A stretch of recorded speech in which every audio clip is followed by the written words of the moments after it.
¿Cuántas veces has oído decir que Dios es amor y perdón?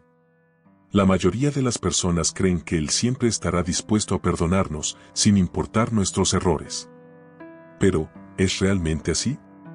¿Y si hay ciertos pecados que Dios simplemente no puede perdonar? En Mateo 12:31, Jesús nos advierte: por eso os digo, todo pecado y blasfemia será perdonado a los hombres, pero la blasfemia contra el Espíritu Santo no le será perdonada. Este versículo revela una verdad desconcertante: no todos los pecados son perdonables. Esto suena como una contradicción, ¿verdad? Sin embargo, la Biblia nos revela que hay actitudes y decisiones que nos alejan irrevocablemente de la presencia de Dios, poniendo en riesgo nuestra salvación. Estos pecados imperdonables son un misterio que pocos se atreven a enfrentar. Quizás pienses: pero yo soy una buena persona, hago el bien, Dios me perdonaría. Y es precisamente esta creencia común la que debemos cuestionar. No basta solo con ser bueno, porque lo que realmente importa es vivir de acuerdo con los principios divinos. Ignorar estos principios puede llevarnos a una jornada de autosabotaje espiritual. ¿Y si te dijera que podrías estar cometiendo uno de esos pecados sin siquiera darte cuenta? Sería impactante, ¿verdad? La verdad es que hay caminos peligrosos que parecen correctos, pero conducen a la perdición. Hoy descubrirás lo que realmente está en juego. No se trata solo de llevar una vida tranquila o ser una buena persona a los ojos del mundo. Estamos hablando de tu alma, de tu destino eterno. Si deseas entender los misterios que rodean los 7 pecados que Dios no perdona, continúa conmigo. Vamos a desentrañar juntos lo que las Escrituras tienen que decirnos al respecto. ¿Por qué será que Dios, siendo tan lleno de amor y compasión, opta por no salvar a algunas personas? Esta es una pregunta que, a primera vista, puede parecer contradictoria. Después de todo, si Él desea la salvación de todos, ¿qué impide que cada alma encuentre su camino hacia la vida eterna? Jesús ya nos advirtió sobre este camino estrecho en Mateo 7:13: entrad por la puerta estrecha, porque ancha es la puerta, y espacioso el camino que lleva a la perdición, y muchos son los que entran por ella. Esta cuestión arroja luz sobre los misterios espirituales que muchos enfrentan a diario. La respuesta puede no ser tan simple, pero nos obliga a reflexionar sobre los obstáculos que surgen en el camino de la fe. Hay algo que todos deben entender: la voluntad de Dios es perfecta, pero también es justa. Él estableció principios claros que guían la salvación, y algunos de esos principios exigen de nosotros algo más profundo que simplemente creer. Para algunas personas, las barreras para alcanzar esta salvación pueden ser enormes. Y si alguien decide ignorar esos principios, como un navegante que elige seguir por aguas traicioneras, termina alejándose del puerto seguro de la salvación. ¿Qué es lo que falta en el viaje de algunos? La fe puede ser el primer paso, pero hay otros elementos en juego. Imagina a una persona caminando en el desierto sin mapa ni brújula. Puede tener la intención de encontrar un oasis, pero sin las herramientas correctas, las posibilidades de éxito son mínimas. De la misma manera, aquellos que buscan la salvación necesitan las orientaciones correctas que Dios ofrece a través de las Escrituras. Como está escrito en Romanos 10:9, que si confesares con tu boca que Jesús es el Señor, y creyeres en tu corazón que Dios le levantó de los muertos, serás salvo.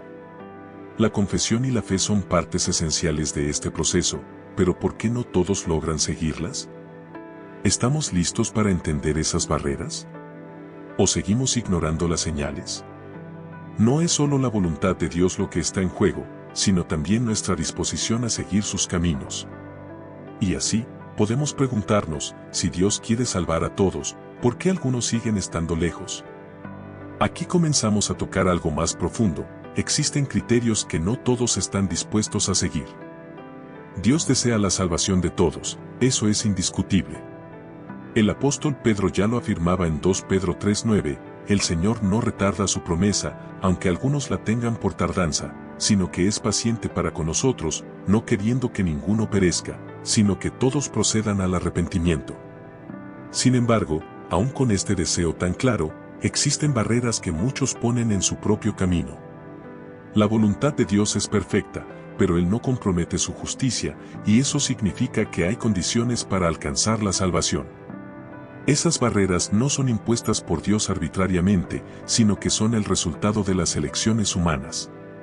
Cuando alguien decide seguir sus propios deseos y rechazar las enseñanzas divinas, termina alejándose voluntariamente del camino de la salvación. Imagina a un padre que ofrece la mano para ayudar a su hijo a cruzar una calle peligrosa, pero el hijo insiste en correr solo. El deseo del padre es claro: proteger, guiar, salvar. Pero el hijo necesita aceptar esa ayuda. Dios también ofrece esa mano, pero es necesario que nosotros la aceptemos. Es precisamente por eso que el camino hacia la salvación está íntimamente ligado a nuestra respuesta a la invitación de Dios. En Juan 3:16 encontramos una de las mayores promesas: porque de tal manera amó Dios al mundo, que dio a su Hijo unigénito, para que todo aquel que en él cree no se pierda, sino que tenga vida eterna. El regalo de la salvación está disponible, pero requiere una acción de fe. La vida eterna está al alcance, pero pocos comprenden que exige un compromiso que va más allá de simples palabras. Sin embargo, muchos todavía se preguntan: ¿qué necesito hacer para aceptar esa salvación? ¿Será que es demasiado complicado? La respuesta es simple, pero profunda: es necesario reconocer nuestras fallas, arrepentirse y poner nuestra confianza en Dios. Y así, un nuevo camino se abre ante nosotros, un camino que requiere coraje y fe, pero que también nos ofrece la esperanza de una vida transformada. La Biblia nos presenta diferentes perfiles de personas que, por elección o ignorancia, no alcanzan la salvación. Un ejemplo claro está en 1 Corintios 6, 9-10, ¿no sabéis que los injustos no heredarán el reino de Dios? No erréis, ni los fornicarios, ni los idólatras, ni los adúlteros, ni los afeminados, ni los homosexuales, ni los ladrones, ni los avaros, ni los borrachos, ni los maldicientes, ni los estafadores heredarán el reino de Dios. Estos 7 perfiles ilustran diferentes tipos de barreras espirituales que las personas construyen, muchas veces sin darse cuenta. Primero, tenemos a los incrédulos, aquellos que niegan la existencia de Dios y desprecian su obra. Para ellos, la fe parece algo sin sentido, como un barco sin dirección. También tenemos a los hipócritas, que hablan de fe, pero viven de manera contraria a los principios divinos, mostrando una fachada que oculta su verdadero corazón. Y, finalmente, los blasfemos, que ridiculizan al Espíritu Santo y rechazan cualquier posibilidad de redención. Estos 3 tipos de personas, por sí solos, encuentran barreras intransitables si no cambian sus actitudes. Otro grupo que enfrenta dificultades son aquellos que intentan comprar su salvación con buenas obras, pero sin verdadera fe. Como Pablo nos recuerda en Efesios 2, 8-9, porque por gracia sois salvos por medio de la fe, y esto no de vosotros, pues es don de Dios. No por obras, para que nadie se gloríe. La salvación no puede ser ganada por méritos humanos, sino solo por una fe genuina. Aquellos que buscan acumular puntos con buenas acciones, pero sin una relación con Dios, terminan perdiéndose en el camino. Finalmente, están aquellos que deliberadamente se apartan de las enseñanzas de Cristo, siguiendo falsos caminos. Prefieren escuchar lo que agrada a sus oídos, aunque esos caminos no los lleven a la salvación.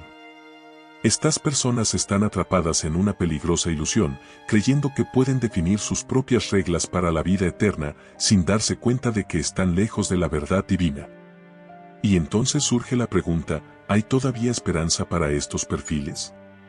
Quizás sí, si están dispuestos a cambiar sus caminos. A lo largo de la Biblia, Dios nos ofrece diversas advertencias sobre el peligro de vivir una vida alejada de la fe y de la salvación. En Juan 3:18, Jesús nos advierte: el que en él cree no es condenado, pero el que no cree ya ha sido condenado, porque no ha creído en el nombre del unigénito Hijo de Dios. Este versículo destaca que la salvación no es solo una cuestión de buenas intenciones, sino de una decisión consciente de creer y seguir a Cristo. Estas advertencias son como señales en una carretera peligrosa, guiándonos por el camino correcto, pero muchos eligen ignorarlas. La palabra de Dios es clara sobre los peligros de la incredulidad, pero también ofrece esperanza para aquellos que eligen el arrepentimiento y la fe. En Mateo 7, 21-23, Jesús declara: no todo el que me dice, Señor, Señor, entrará en el reino de los cielos, sino el que hace la voluntad de mi Padre que está en los cielos. Esto nos muestra que la salvación no es solo una cuestión de palabras, sino de acciones. Dios nos invita a vivir de acuerdo con su voluntad, y no solo a recitar frases religiosas sin un verdadero compromiso. La fe verdadera se demuestra a través de una vida dedicada a Él. Imagina a alguien que constantemente recibe avisos para corregir su rumbo, pero, por orgullo o desatención, insiste en seguir el camino equivocado. Así es como muchos terminan perdiendo la oportunidad de salvación. Las advertencias están en todas partes, en las Escrituras, en las experiencias de la vida, e incluso en las personas que nos rodean. Quien escucha y obedece, encuentra el camino de la vida. Quien ignora, camina hacia el peligro. Las Escrituras no dejan lugar a dudas sobre la seriedad del arrepentimiento y de la fe genuina. Ahora, la pregunta que queda es, ¿estamos atentos a las advertencias que Dios pone en nuestras vidas? ¿O estamos tan involucrados en nuestras rutinas y creencias personales que dejamos de lado lo que realmente importa? Las advertencias son un llamado a despertar, una oportunidad para cambiar, pero no todos logran escucharlas a tiempo. El próximo paso depende de nuestra respuesta a ese llamado. La cuestión de la vida y la muerte es uno de los mayores misterios que la humanidad enfrenta. La Biblia nos advierte en Hebreos 9:27, y de la manera que está establecido para los hombres que mueran una sola vez, y después de esto el juicio. Esto nos recuerda que la vida es finita, y las decisiones espirituales que tomamos ahora son cruciales para nuestro destino eterno. No hay segunda oportunidad después de la muerte. Esto puede parecer una realidad dura, pero también es una invitación a vivir de manera más consciente, más conectada con el propósito divino. Muchos viven como si tuvieran todo el tiempo del mundo, posponiendo sus decisiones espirituales para un mañana que tal vez nunca llegue. Es como alguien que sabe que necesita reparar el techo antes de la tormenta, pero sigue posponiéndolo hasta que sea demasiado tarde. La vida es preciosa y, como enseña Santiago 4:14, no sabéis lo que será mañana. Porque, ¿qué es vuestra vida? Ciertamente es neblina que se aparece por un poco de tiempo, y luego se desvanece. La salvación debe ser buscada mientras hay tiempo, mientras aún estamos vivos y tenemos la oportunidad de arrepentirnos. Esta reflexión sobre la vida y la muerte nos hace pensar en las decisiones que tomamos todos los días. Cada acto, cada decisión, puede acercarnos o alejarnos de Dios. ¿Estamos viviendo de acuerdo con los propósitos que Él tiene para nosotros? ¿O nos estamos distrayendo con cosas pasajeras que al final no tendrán ningún valor cuando enfrentemos la eternidad? La muerte es un destino inevitable para todos, pero la forma en que elegimos vivir puede determinar dónde pasaremos nuestra eternidad. Entonces, ¿cómo podemos aplicar esta reflexión en el día a día? La respuesta está en vivir con propósito, en buscar a Dios en cada momento y en cada decisión. No se trata de vivir con miedo a la muerte, sino de vivir con la certeza de que la vida eterna es el verdadero premio. Y esa decisión comienza ahora. Pero, ¿están todos listos para enfrentar esta realidad? La reflexión continúa. Después de todo lo que se ha dicho, ¿te has preguntado qué has hecho realmente con el conocimiento que Dios te da? La reflexión sobre los pecados imperdonables no debe ser algo que nos paralice, sino una oportunidad de cambio. ¿Has estado viviendo de acuerdo con los principios que has aprendido aquí? ¿O sigues aferrado a comportamientos y elecciones que podrían comprometer tu salvación? La gran pregunta es, ¿qué harás con esta información? ¿Seguirás viviendo como antes, o tomarás las riendas de tu vida espiritual y cambiarás el rumbo? La invitación está hecha. El camino a la salvación está ante ti, y la elección es tuya. Jesús ya hizo su parte, pero ¿y tú? ¿Estás dispuesto a hacer la tuya? Piensa bien, porque la decisión que tomes hoy puede determinar tu destino eterno. El cambio comienza con pequeños actos: leer más las Escrituras, buscar una relación más profunda con Dios, abandonar aquello que te aleja de Él. La salvación es un regalo, pero debe ser cultivada con fe y acción. Ahora, te invito a que te suscribas al canal y actives las notificaciones para seguir aprendiendo sobre temas tan importantes para tu vida espiritual. Comparte este video con tus hermanos en Cristo y no dejes para mañana lo que puedes empezar a transformar hoy. Recuerda, la fe sin obras es muerta, y cuanto más aprendas, más herramientas tendrás para vivir de acuerdo con la voluntad de Dios. Caminemos juntos en este viaje de fe y descubrimientos.